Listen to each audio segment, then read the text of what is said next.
맨 우리 앞뒤 자원과 인사를 나누겠습니다. 우리의 능력과 소망이 주님께 있습니다. 시작. 우리의 능력과 소망이 주께 있습니다. 뭔 뜻일까요?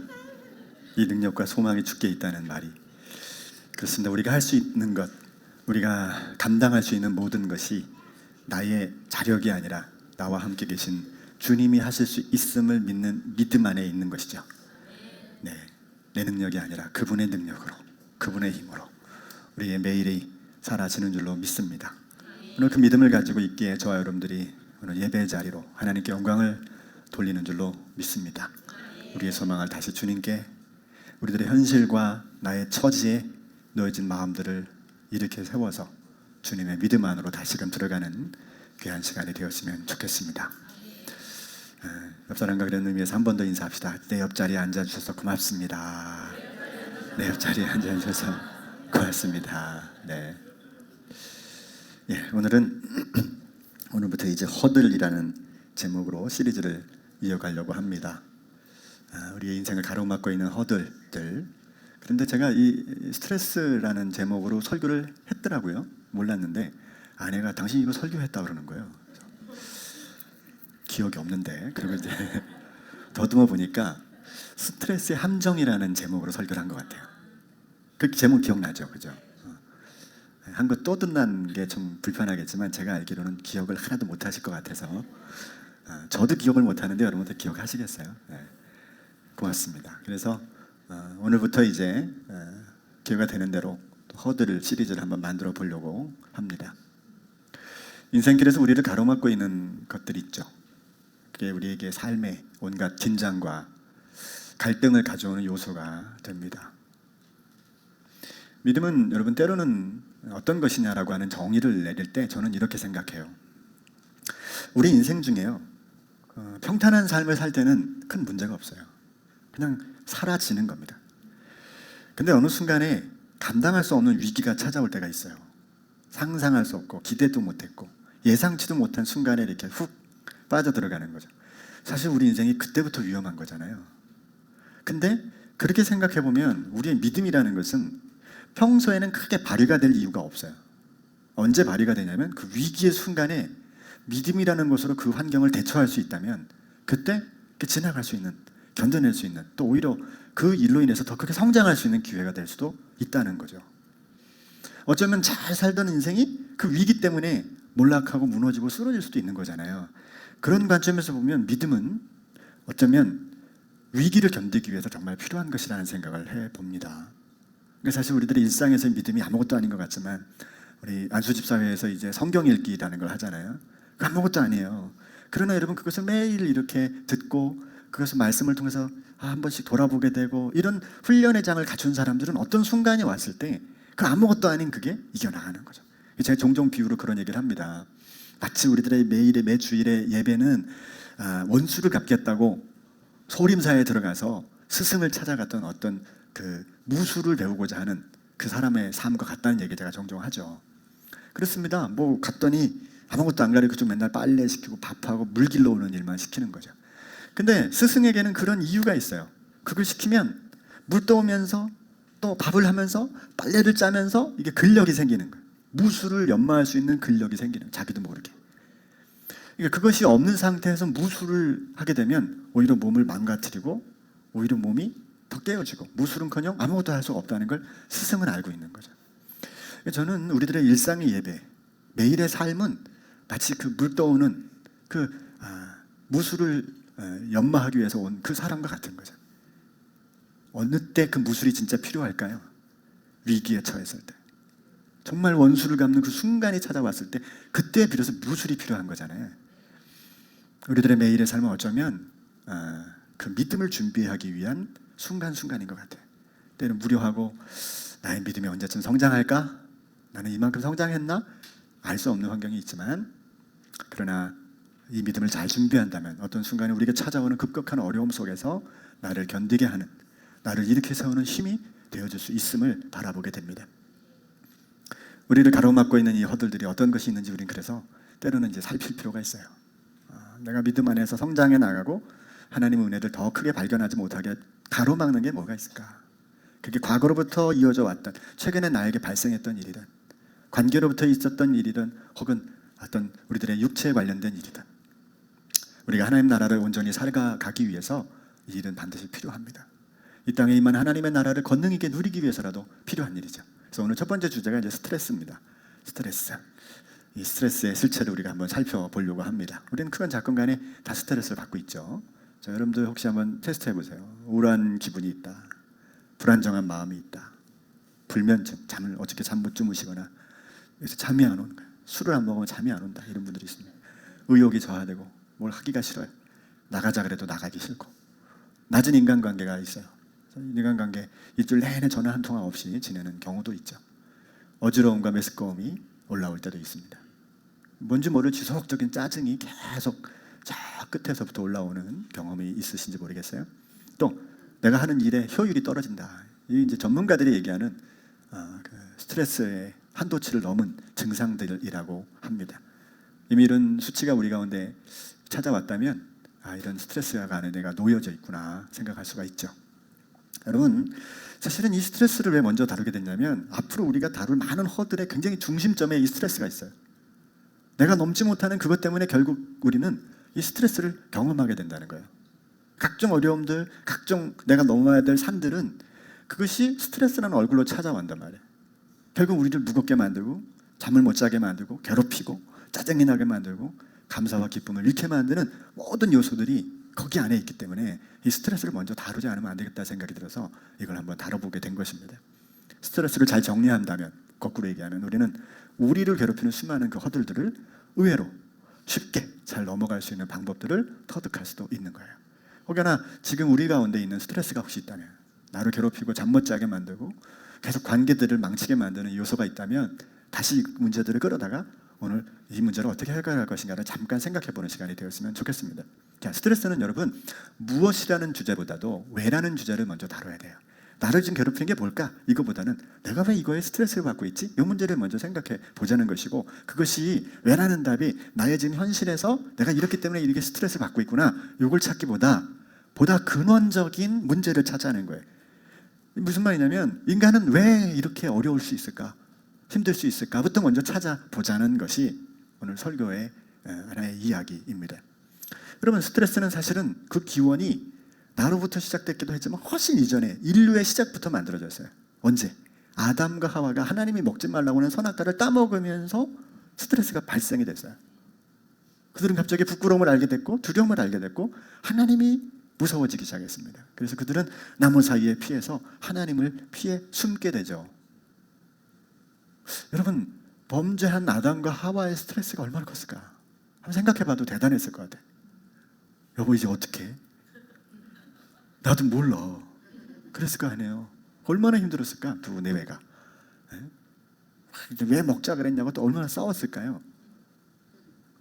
아니, 지가 좋아서 먹어놓고 왜 저러냐고 또 싸웠을 거 아니겠어요? 여러분, 하나님은요 이 둘에게 노동의 수고를 주고요 또 해산의 고통, 그것을 겪게 했어요. 잉태의 고통 더한다. 거기에는 아기를 출산하는 문제뿐만 아니라 출산해서 아이를 키우고 또 성장시키는 과정에서 찾아오는 온갖 어려움들이 다 거기 들어있어요. 그러니까 삶이 힘들 수밖에 없는 거죠. 그게 이미 아담과 하와로부터 시작이 되어 왔던 거예요. 자, 그러니까 이 말은 무슨 말이냐면 이 땅에서 살면 그 어떤 것도 스트레스에 노출되지 않는 게 없다는 거죠. 동물들은 스트레스 안 받을까요? 엄청 받는데요. 여러분 집에서 키우는 개, 고양이 얘네들 얼마나 스트레스 받는지 몰라요. 얼마 전에 어디 그 마트를 갔더니 그 이만한 어항에 거북이들을 가둬놨어요. 걔네들은 원래 마음껏 돌아다니는 애들 아니에요. 이렇게 갇혀가지고 평생 거북이가 거기 안에 있어야 되는 거예요. 며칠 전에 강남에서 멸종위기 종류의 뱀이 나타났대, 화장실에서. 얘가 도대체 거기를 어떻게 왔을까? 근데 사람들은 걔를 건강을 잘 확인해가지고 이걸 어떻게 할까? 어느 집으로 보낼까? 놓아주지 않고 또 동물원에 가서 거기서 이제 또 갇혀 살아야 되는 거예요. 식물들은 스트레스가 없을까요? 있습니다. 밤에는 불이 꺼져야 되는데 불이 안 꺼지는 거죠. 그래서 무슨 깻잎 만드는 그 비닐하우스에는 깨가 안 생기게 이파리만 나오게 하기 위해서 불 조절을 한답니다. 얘가 씨는 안 맺히고 이파리만 맺히게 만드는. 얼마나 그 스트레스가 될까요? 풀로서는 입장을 바꿔놓고 생각하면 이것들이 잠도 안 자게 맨날 생각해보면 다 스트레스에 노출되어 있다는 거죠. 그래서 우리는 이 스트레스를 풀려면 본질로 좀 돌아갈 필요가 있어요. 한번 생각을 좀 해보십시다. 아무리 시급해도 여러분 스트레스의 가장 근원적인 원리를 좀 이해한다면 좀 쉽게 풀어갈 수 있는 이유도 찾을 수 있을 거예요. 왜? 우리가 지금 겪고 있는 온갖 종류의 일들은 현상일 뿐이에요. 그것 깊은 속에 본질적인 스트레스의 원인이 있다. 성경에서는 원인과 해법을 찾을 때 그 인생의 모든 허들을 넘을 수 있다고 우리에게 조언합니다. 그러니까 이 스트레스의 성경적 대안을 좀 찾아볼 필요가 있습니다. 자, 수많은 약물 치료와 방법들이 있겠지만 성경적 해법을 우리가 찾아보겠습니다. 첫째는요, 자, 스트레스를 인정하는 것부터가 우리가 시작해야 됩니다. 아담 때부터 인간은 이 세상 모든 것은 스트레스가 있구나. 이걸 먼저 생각해 봐야 돼. 지금 내가 겪는 스트레스, 다른 사람들은 왜 스트레스를 안 겪을까가 아니라요. 무엇든 이게 스트레스가 있다라는 전제를 먼저 하셔야 됩니다. 없는 게 아니야. 그거는 아직 우리 지호만한 작은 아이에게 아직 물론 지호도 스트레스가 있죠. 있다는 것 같아요. 눈빛이. 우리 지원이 같이 작은 아이들은 스트레스가 없을 것 같죠? 있어요. 나름대로 스트레스가 있어요. 근데 이제 이걸 받아들이는 문제냐 아니냐는 되게 중요한 문제입니다. 무엇인가를 수용하고 받아들이는 일은요, 그 일을 풀어가는 첫 번째 열쇠입니다. 그래서 심지어 이제 우울증에 걸려 있는 분들에게 굉장히 단도직입적인 질문을 의사들이 합니다. 혹시 죽고 싶으셨어요? 이렇게 물어요. 아니, 오늘 내가 너무 힘들어가지고 괴로운데 질문이 너무 직접적인 거죠. 혹시 죽고 싶었어요? 근데 여러분, 그게 의외로 이 사람으로 하여금 그 문제를 풀어가는 열쇠가 된다는 거예요. 내 심정을 마치 들킨 것처럼, 내 마음이 지금 그런 형편인 것처럼 확 나를 밝혀내는 거죠. 그건 이유가 뭘까요?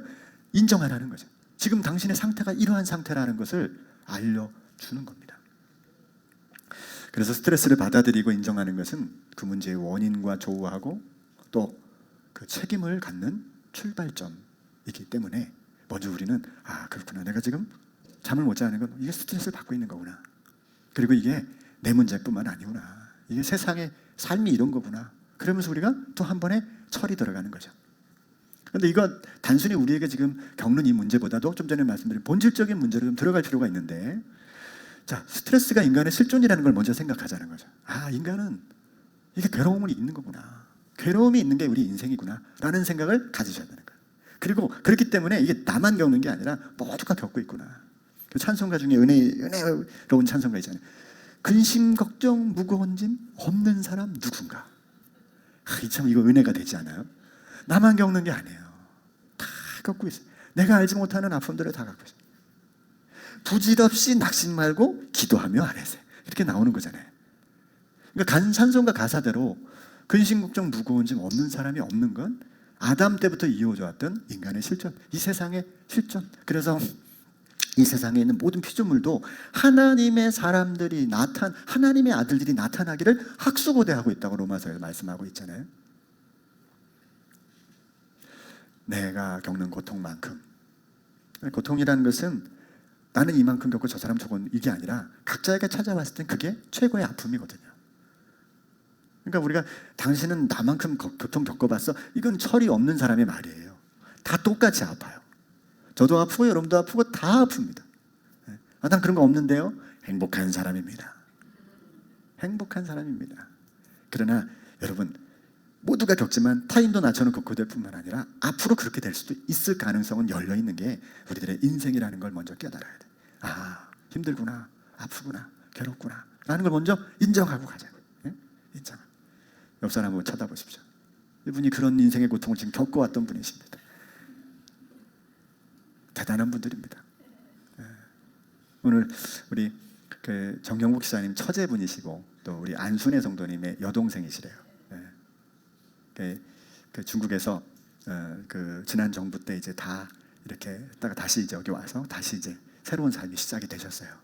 근데 여러분, 짧은 시간 같이 대화를 많이 나눴습니다. 짧은 시간. 근데 그 짧은 시간에 그분의 인생이 펼쳐져 내오는 내용들을 쫙 살펴보니까 와, 진짜 상상할 수 없는 삶이 지금까지 왔다 하는 생각이 들어요. 우리 각자가 그런 거 아니겠습니까? 나와 다른 인생일 뿐이지 다른 분들은 얼마나 평탄한 인생이겠어요? 다 만만치 않은 인생을 살아서 여기까지 온 거죠. 네. 어쩌면 우리들의 깊게 패인 주름만큼이나 우리는 삶의 우여와 곡절을 겪고 여기까지 온 것이죠. 자, 그런데 여기서 분명히 알아야 될 한 가지 사실은 이건 해결될 수 있다라고 하는 것도 여러분 인정하시고 가셔야 돼요. 한번 따라서 해볼까요? 모든 스트레스는 해결될 수 있다. 이걸 붙잡고 가는 것이죠. 대부분의 성공자들은 스트레스가 없었던 게 아니라 많은 스트레스 안에서도 그걸 극복해낸 거죠. 오늘 여기까지 오신 여러분들, 그 많은 스트레스를 극복하고 이곳에 오신 줄로 믿습니다. 끝까지 믿음의 승리가 일어나는 우리 모두가 되었으면 좋겠어요. 자, 그럼 어떻게 이길까? 자, 둘째는요, 스트레스를 주님의 부르심의 신호로 우리가 한번 생각해 보자는 거예요. 자, 힘들면 아이고 죽겠네, 여기서 끝나는 게 아니라 주님이 날 부르시나, 이런 생각을 한 번은 하시면 좋겠습니다. 마태복음 11장 28절 한번 읽어볼게요. 시작. 수고하며 무거운 짐을 진 사람은 모두 내게로 오너라. 내가 너희를 쉬게 하겠다. 기가 막히지 않아요, 이 성경이? 수고하고 무거운 짐을 진 사람은 내게 와라. 초대잖아요. 그럼 여러분, 우리가 신앙생활하면서 이것처럼 좋은 말씀이 어디 있어요? 이건 전도 성구가 아니에요.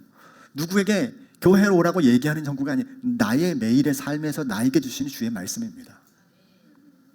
힘들어 죽겠다라는 순간에 수고하고 무거운 짐을 진 자여 내게로 와라. 내가 너희를 쉬게 하겠다. 여러분, 이게 힘들 때마다 주님의 초대장으로 받아들인다면 매 순간 힘든 순간과 기분과 마음은 주님의 초청장인 거야. 아이고, 안 왔으면 좋겠네요, 목사님. 그런가요? 여러분, 기가 막히잖아요. 매 순간 나의 한숨을 통해서 주님의 초대가 있다고 생각해 보세요. 이 다른 거 아니에요? 전혀 다른 내용이 지금 찾아오고 있는 거죠. 여러분, 꼭 힘들 때만 부르시나? 힘들지 않으면 주님이 안 느껴지기 때문에 그래요. 네? 아까 우리 찬양대가 가사 이렇게 보니까 나 매일 비록 많은 재물이 쌓여도, 야, 이런 가사가 다 있어? 객이라도 해두면 좋겠네, 이런 생각. 재물이 쌓여도 내가 주님께만 내 마음을 두게 해달라는 표현을 그렇게 하고 있더라고. 그래서 야, 이 사람들은 부자를 위한 노래구나, 내가 오늘. 근데 여러분, 그렇지 않아요. 우리는 그럴 때 주님 찾지 않습니다. 넉넉하면 안 찾아. 힘들고 어렵고 관계가 불편하고 숨쉬기 어려운 순간이 올 때 주여, 이렇게 생각하게 돼요. 스트레스는 이런 게 스트레스구나, 내가 좀 아프구나, 인간은 다 아프구나, 그런다고 해결되는 게 아니에요. 그때 주님의 초대에 응하는 거예요. 그리고 이렇게 말하는 거예요. 주님 살려주세요. 주님 도와주세요. 여러분, 가끔 그러잖아요. 우리가 어떤 스트레스에 빠져들었을 때 그게 내가 잘했는데도 이런 일들을 빠지면 그래도 마음이나 편하지. 나의 실수와 연약함 때문에 이런 문제가 생기면 주님께 뭔가 주님 부를 이게 양심에 걸어서 주님, 내가 다 잘못은 내가 해놓고 주님 부르는 게 마음이 그런데, 이럴 수 있지만 생각해 보세요. 여러분 자녀들이 그냥 힘들면 도와주세요, 힘들어요 그러면 여러분 잘못 따지기 전에 무조건 살려주기부터 먼저 하는 거예요. 그렇지 않나요? 그게 인지상정이지. 먼저 밥부터 먹여놓고 먼저 숨을 쉬게 해놓고 그 다음에 뭔 얘기가 있듯이 하나님 도와주세요 그러면, 주님 도와주세요 그러면 능히 그분은 우리를 품어 안으세요. 왠지 아세요? 오늘 본문에 답이 나와요. 오늘 본문에 그 답이 나옵니다. 세 번째, 주님의 해법을 그래서 우리가 배우는 겁니다. 한번 이걸 찾아보십시오. 자, 오늘 한 성경을 한 번 더 읽어볼게요. 시작. 나는 마음이 온유하고 겸손하니 내 멍에를 메고 나한테 배워라. 그리하면 너희가 마음에 쉼을 얻을 것이다. 수고하고 무거운 짐을 진 사람이면 나에게 와라. 내가 너희를 쉬게 할 것이다. 그리고 나서 쉬게 할 수 있는 이유를 설명하는 거예요. 나는 마음이 온유하고 겸손해. 너가 잘못하고 너의 실수와 연약함 때문에 이런 어려움에 빠졌어도 나는 마음이 온유하고 겸손하단다. 너의 그 문제를 내가 탓하거나 질책하고 너를 공격할 이유가 없어. 오히려 내 멍에를 메고 나한테 배워. 그러면 너는 진짜 쉼을 얻을 거야. 그렇게 말하는 거예요. 그러면서 뭐라 그래요? 왜냐하면 내 멍에는 편하고 내 짐은 가볍기 때문이다. 이제 새 번역에는 이 번역을 그렇게 안 했는데 우리 원래 성경에는 이는이라는 번역을 해놨어요. 호가르라고 하는 원문인데 그것은 이유가 뭐냐면 왜냐하면 이런 뜻이에요. 그러니까 이는이라는 말은 왜냐하면 이런 뜻이에요. 그러니까 다시 보면 이렇죠. 내 멍에를 메고 나한테 배워라. 그리하면 너희는 마음의 쉼을 얻을 거야. 왜냐하면 내 멍에는 편하고 내 짐은 가볍기 때문이야. 그렇게 말해주는 거예요. 자, 위의 구절을 자세히 보면 여러분, 주님은 우리의 스트레스를 없애시는 게 아니에요. 무거운 짐을 없애는 게 아니에요. 어떻게 하시겠다? 가볍게 해주시겠다는 거예요. 그러니까 다른 말로 하면 뭐예요? 그 짐을 감당할 수 있게 해주시겠다는 거예요. 예? 똑같은 어려움과 똑같은 문제를 감당할 수 있도록 만들어 주시겠다는 게 이 말씀의 내용입니다. 그러니까 여기서 쉼이라는 말은요, 회복과 충전을 말하는 아나파우소라는 말인데요, 내가 너희를 회복시키고 내가 너희를 충전시키겠다. 그래서 그 무거운 짐을 감당할 수 있게 해주겠다, 이런 개념이 되는 거죠. 여러분, 주님께 가면 회복과 충전이 되는데 그 일은 그러면 어떻게 하느냐면 주님의 멍에를 지는 겁니다. 멍에를 진다는 말이 어떤 의미냐면요, 그 이제 여기 소가 말이 있잖아요. 이제 원래 소는 2마리 소가 이스라엘을 이렇게 끌게 돼 있답니다. 1마리 소가 할 때도 있고, 보통 이제 2마리 소가 끄는 개념을 주님이 말씀하신 거래요. 이렇게 멍에로 말잖아요. 나무로 되어져서 소 2마리를 이렇게 딱 묶어 놓는 겁니다. 2마리가 끌고 가고 그 뒤에 뭐 쟁기를 놓던지 짐을 놓던지 이렇게 끌고 가게 되는 거죠. 그러니까 한편에 이게 큰 소는 주님이 되는 거죠. 우리는 그 자그마한 소. 그래서 주님이 내 멍에를 매라는 것은 주님이 매던 걸 벗어서 우리에게 주는 게 아니라 주님이 매는 멍에를 우리가 같이 매는 겁니다. 같이 둘이 매는 겁니다. 그런데 이제 힘을 누가 써요? 주님이 쓰시는 거예요. 왜? 이 멍에는 가벼운 거예요. 쉽고 가볍기 때문에. 주님이 이것을 쉽게 끌어갈 수 있는 힘을 우리에게 알려주시게 되는 거죠. 주님께 문제를 맡기면 주님은 질책하지 않고 나는 마음이 온유하고 겸손하다, 그런 말씀을 하시는 거예요. 그리고 그 짐을 가지고 왔을 때 그 짐을 주님의 멍에와 같이 지듯이 마치 주님께 그것을 맡기고 주님과 함께 그 문제를 풀어가는 거예요. 여러분, 우리들의 고통과 어려움에서 가장 첫 번째 해야 될 것은 그걸 주님께 무조건 하려는 거예요. 문제를 주님께 드리고 주님께 그 문제를 상의 드리고 그분과 함께 문제를 풀어가는 일부터 시작하는 겁니다. 나는 마음이 온유하고 겸손해. 내 멍에를 메고 나한테 배워라. 그리하면 너희는 마음의 쉼을 얻을 것이다. 그러고 나서 한 가지를 더 해야 되죠. 멍에를 맨 다음에 뭐예요? 배워라. 나한테 배우라는 거예요. 주님께 배우라는 겁니다. 배운다는 의미가 어떤 의미냐면 이 만다노라는 말인데, 이 깨달음을 넘어서 그 실천의 단계로 옮겨가는 거예요. 자, 근데 이게 재밌어요. 자, 우리가 주님과 함께 멍에를 매는 순간부터 어떤 상황을 우리가 예측할 수 있습니까? 이제는 이 걸음이 주님의 걸음과 동일하게 맞춰가야 돼. 멍에를 맨 이상 나 혼자 먼저 갈 수도 없고 가져지지도 않고 이 멍에를 맨 주님과 더불어 같이 가야 돼. 그럼 보세요. 저분이 왼발 오른발 걸어가듯이 한 발 한 발 움직이면 그 속도에 맞춰야 되고 그 길과 맞춰가야 돼. 그분이 가는 방향으로 같이 갈 수밖에 없는 거죠. 자, 이해가 되시죠? 배운다는 말은 내가 특별히 뭘 더 성경을 읽고 묵상하고 이런 개념이 아니라 주님이 어떤 마음과 어떤 생각과 어느 방향으로 가는지를 찾아가는 거죠. 이 문제에 대해서 이 나를 괴롭히는 이 스트레스에 관해서 그분께 아뢰일 뿐 아니라 그분의 방법을 찾아가고 그분의 방향 속으로 나를 이끌어가는 것이죠. 우리는 온유와 겸손만이 아니라 주님의 삶을 우리의 삶의 현장으로 가져와야 되는 거예요. 이게 우리들의 삶에서 찾아가는 스트레스의 첫 번째 우리들의 삶의 방법인 겁니다. 인정하고 주님을 부르고 이제 그분의 방향을 따라서 한 걸음 한 걸음 가보는 거죠. 다윗은요, 시편 3편 6절에 이렇게 고백합니다. 같이 한번 읽어볼까요? 시작. 나를 대적하여 사방에 진을 친 자들이 천만대군이라 하여도 나는 두려워하지 않으렵니다. 어느 날 다윗의 수많은 아들 중에 한 명, 압살롬이 반란을 일으키죠. 자기의 목숨을 노리고 자기를 찾아 병사들을 보냈습니다. 그리고 다윗은 벗은 발로 도망쳐 예루살렘을 떠나가게 되죠. 그런데 그 떠나면서 다윗이 했던 고백이에요. 천만인이 나를 애워싸도 나는 두려워하지 않겠습니다. 여러분, 믿음의 사람들에겐 때로 이러한 담대함의 고백이 있는 거죠. 그거는 다윗의 능력 때문이 아니라 그가 그 하나님의 길과 같은 방향을 설정했기 때문에 가능한 것이죠. 우리 예수님처럼 스트레스를 많이 받으실 상황에 놓인 분도 없을 거예요. 이분은 평탄한 적이 없었어요. 3년 내내 공격당하고 죽을 위기에 놓이고 결국은 십자가에 달려 돌아가시는 상황까지 놓였죠. 그러나 그 속에서 이분이 한 번도 죽겠다라는 표현을 하지 않습니다. 오히려 제자들 향해서 담대하라, 소망을 주시고 위로를 주시고 그들에게 격려하시고 기쁨을 나눠주신 분이 주님 아니십니까? 여러분, 이 나무가 무슨 나무 같아요? 솔나무 같죠? 이 나무는 어떤 나무 같습니까? 이 요 나무는 로뎀나무입니다. 로뎀나무. 몇 주, 세 번째 주에 다룰 내용인데요. 여러분, 로뎀나무 하면 누구 생각나요? 엘리야. 850명 대 1을 이기고 그 아세라와 바알 선지자 다 해결을 하고 말입니다.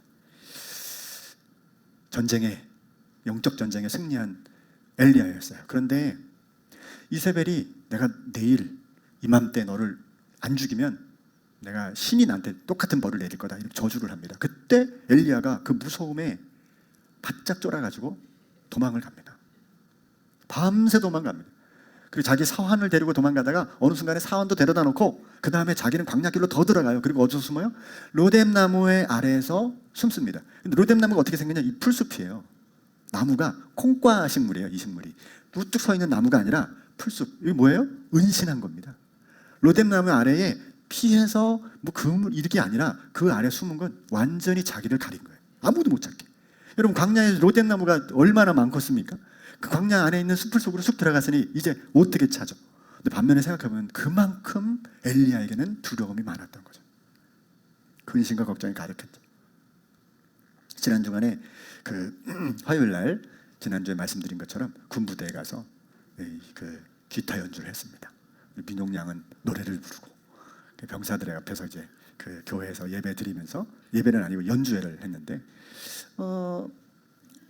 그러다 보니까 거기 군목 목사님하고 이야기를 하게 된 거예요. 근데 목사님이 이제 이야기를 쭉 하면서 그런 얘기를 하는 거예요. 요즘 병사들이 월급이 한 병장이면 2020년도에 한 150만 원 정도 된대요. 병장은 120만 원 정도 되고 이제 곧 200만 원 된대요. 근데 군인이 바뀌었더라고요. 우리는 어떻게 되냐면 우리 때는 6개월 지나면 2병이 1병 되고 또 7개월 지나면 뭐 상병이 되고 8개월 지나면 뭐 병장이 되고 이렇게 되거든요. 요즘은 안 그렇고 요즘에는 진급이 된대요. 그러니까 각자 이렇게 벌점이 많고 점수를 많이 못 받으면 진급해서 누락이 되는 거예요. 그럼 여기 생각해보세요. 병장이 150만 원 받고 상병이 120만 원 받는데 얘랑 나랑 오늘 있다가 얘는 진급해서 이번 달에 150만 원 받고 여긴 120만 원 받는 거예요. 그러면 그게 여러분 얼마나 스트레스겠습니까? 생각해보면. 그런데 또 잘하는 애들은 2개월, 3개월을 먼저 진급한대. 특급 전사라 그래서 빨리 병장이 된답니다. 그러면 봉급이 빨리 올라가는 거예요. 예전하고 달리. 그냥 에이 언젠가 되겠지. 심지어는 마지막 달까지 병장이 안 되는 경우도 있대요. 전역하기 전에는 무조건 병장으로 전역을 시키는데 마지막 한 달까지도 병장이 안 되는 게 요즘 군대래요. 그러니까 이게 얼마나 스트레스겠어요. 후임들한테 말 한마디 잘못하면 소원수리 써가지고 진급해서 누락되고 이러니까 아예 서로 만나지도 않는데 고참이 여기 후임한테 그 얘기 생활관에 오지도 않는데요. 왔다가는 벌점. 이게 고참뿐만 아니라 장교도 쉽게 못 간대요. 가다가 벌점. 온갖 스트레스가 있는 거예요. 이게 미군이 그렇게 제도를 가지고 있는데 미군은 그렇게 막 우리 한국에 와가지고 이렇게 해서 점수를 줘서 진급을 시키는 겁니다. 진급이 안 되면 어떻게 돼요? 그만큼 급여가 줄고 생활이 어려워질 수밖에 없지. 그러니까 이 책임을 누구한테 지느냐? 한국에 있는 카투사들한테 지금은 짐을 진대. 제 놈이 잘못해가지고 내가 점수 못 받았다. 그래서 한국의 미국 나이들과 같이 병영 생활하면서 그들을 보좌하는 카투사 애들은 스트레스가 너무 많은 거예요. 온갖 책임은 자기들이 다 짊어져야 되고 뒤치다꺼리 자기들이 다 져야 되는 일들을 한다는 얘기를 저한테 하면서 그 고민을 얘기하더라고요. 그래서 제가 그 친구한테 그랬습니다. 너가 겪는 이 고통은 너와 우리의 문제가 아니라 미국과 한국의 문제고 온 우리 이 근대 역사의 문제다. 이걸 어떻게 해결하겠니? 그러니까 그 친구 가만히 있다가 그러네요. 이 문제가 당장 해결될 문제가 아니라 이런 환경에서 펼쳐지고 있다라고 하는 걸 그 친구가 이해를 하더라고요. 여러분, 우리는 로뎀나무 속에 피해 가려는 마음으로 때로 살 때가 너무 많잖아요. 그런데 로뎀나무의 그 아래에 숨어있는 엘리야를 찾아오신 건 주님입니다. 여기에 소망이 있습니다. 지금도 우리는 순간 어려움들 때문에 스트레스 때문에 숨고 싶고 피하고 싶고 외면하고 싶은 상황에 늘 놓일 수도 있지만 그러나 우리의 삶의 짐을 함께 지시기 위해서 찾아오신 주님이 우리에게 있다는 거예요. 지금이라도 시간을 내서라도 그분께 우리들의 상황을 아뢰시고 그리고 그분 앞에 우리들의 마음을 아뢰실 뿐만 아니라 그분과 다시 걸음을 맞춰 가시기를 간절히 부탁을 드립니다. 그럴 때 때로 그분이 우리에게 찾아오신 그분이 나의 삶의 자리에서 그분의 방향으로 선회하시고 인도해 가시고 하나님의 뜻을 이루어 가시는 축복의 정을 만들어 내실 줄로 믿습니다. 함께 짐을 지시는 주님을 믿고 살아가는 우리가 되었으면 좋겠습니다. 기도하겠습니다.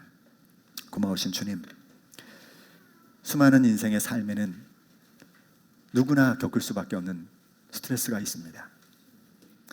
아담으로부터 내려왔던 이 많은 고난 속에 있는 인생들에게 수고하고 무거운 짐진 자들아 내게로 오라고 말씀하시며 찾아오신 주님의 그 놀라운 은혜를 다시 한번 우리들의 시선을 돌려 바라볼 수 있는 은혜를 허락하시니 감사를 드립니다. 매 순간 우리를 무겁게 짓누르는 스트레스 속으로 빠져들 수밖에 없지만 로뎀나무 아래 숨은 엘리야를 찾아오셨던 주님이 오늘 그 어려움과 고난을 통해서 우리를 부르신다는 사실을 기억하고 주님, 내가 여기 있나이다. 우리들의 삶의 길이 좁게 있사오니 주께서 우리를 인도해 주옵소서. 나를 인도해 주옵소서. 이 시대를 이끌어 달라고 기도할 수 있는 우리가 될 수 있도록 도와주시옵소서. 지금껏 그런 삶을 통하여 승리해왔던 믿음의 삶을 주께서 더 견고하게 붙잡아 주시고 또한 이제 다시 그 믿음으로 믿음 안에 세워지려고 하는 마음을 세운 귀한 자녀들에게 주의 은혜를 베푸사 회복과 변화의 역사를 겪는 은총의 역사가 일어나도록 도와주시옵소서. 예수님의 이름으로 기도드렸습니다. 아멘.